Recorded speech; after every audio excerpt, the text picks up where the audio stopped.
45. So ito po ang crimping tool and pen. So ngayon tuturuan ko po kayo kung paano mag-arrange ng color coding.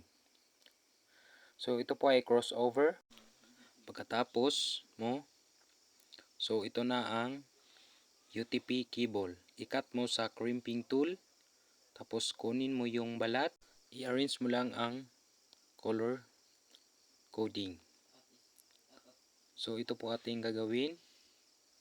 Una ay atin mo nang straight muna bago mo ipasok sa RG45. So kailangan mo muna i-arrange ang color coding tulad ng nakikita nyo sa harapan. So kailangan mo muna straight ang RG45 o color coding. So ito po ay RG45. So lagyan mo muna ng marka para makikita mo kung saan mo gustong putulin. So tulad ng kinakita nyo, pinuputol ko na sa aking minamarkahan. Ganyan, dapat ang pagputol ay straight para hindi ka mahirapan sa pagpasok sa RG45.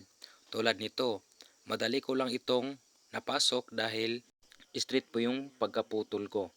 So madali lang siyang ipasok, tapos i-crimp mo siya sa crimping tool.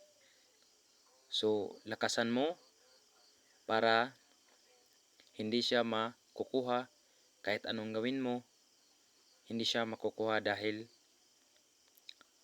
pinipiga mo siya ng crimping tool. So ito na. So tapos na ako. So pagkatapos nito ay pwede mo na siyang isaksak sa router o PC